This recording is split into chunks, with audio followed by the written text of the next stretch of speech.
தந்தையுடனான மோதல் நீடித்து வரக்கூடிய சூழ்நிலையில் தன்னுடைய வீட்டிற்கு வந்த தாயை ஆறத் தழுவி கட்டி அணைத்து வரவேற்றிருக்கிறார் பாமக தலைவர் அன்புமணி.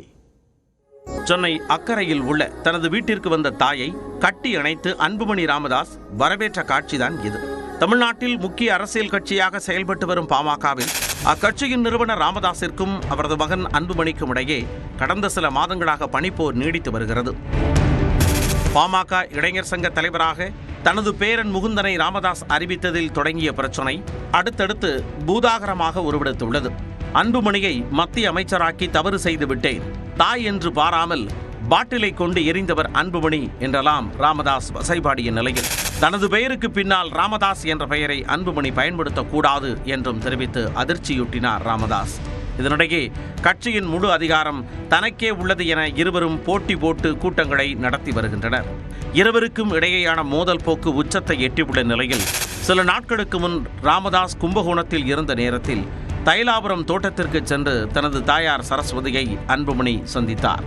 உள்ளே போகும்போது வேறு சட்டை அணிந்து சென்ற அன்புமணி வெளியே வரும்போது வேறு சட்டையில் வந்து ஆச்சரியமூட்டினார்.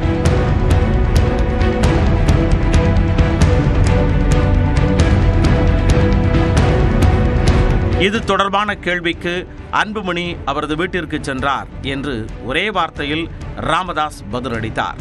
இந்த நிலையில் சென்னை ஈசிஆர் சாலை அக்கரையில் உள்ள அன்புமணியின் வீட்டிற்கு அவரது தாயார் சரஸ்வதி திடீரென வருகை புரிந்து ஆனந்த அதிர்ச்சி அளித்தார். அவரை அன்புமணி கட்டி அணைத்து வீட்டிற்குள் அழைத்துச் சென்றார். வீட்டிற்குள் சென்று சோஃபாவில் அமர்ந்த தனது அம்மாவின் காலில் விழுந்து அன்புமணியும் அவரது மனைவி சௌமியா அன்புமணியும் ஆசி பெற்றனர். பின்னர் அனைவரும் ஒன்றாக மதிய உணவு அருந்தினர். பின்னர் அன்புமணி சௌமியா அன்புமணி மற்றும் பிள்ளைகளுக்கு நெற்றியில் திலகமிட்டதோடு அனைவரையும் முத்தமிட்டு தாயார் சரஸ்வதி வாழ்த்தினார். ராமதாஸ் அன்புமணி இடையேயான மோதல் தீவிரமடைந்துள்ள நிலையில் அன்புமணி வீட்டிற்கு அவரது தாயார் சரஸ்வதி சென்று பாசமடை பொழிந்திருப்பது மிக முக்கியமானதாக பார்க்கப்படுகிறது.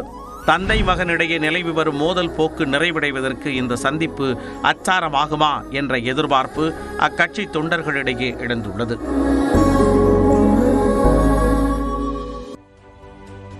பாமக துணை பொதுச் செயலாளர் ஏ.கே. மூர்த்தி இல்ல திருமண நிகழ்ச்சியில் பாமக கௌரவ தலைவர் ஜி.கே. மணி, பாமக தலைவர் அன்புமணியும் பரஸ்பரம் சந்தித்து நலம் விசாரித்துக் கொண்டனர். சென்னை கிண்டியில் உள்ள நட்சத்திர விடுதியில் நடைபெற்ற இந்த விழாவில் இருவரும் சந்தித்து பேசிக் கொண்டனர். விழாவில் ராமதாஸ் கலந்து கொண்ட நிலையில் அவர் செல்லும் வரை காத்திருந்த அன்புமணி அரை மணி நேர தாமதத்திற்கு பிறகு மனைவி சௌமியா மற்றும் மகளுடன் நிகழ்ச்சியில் பங்கேற்றார்.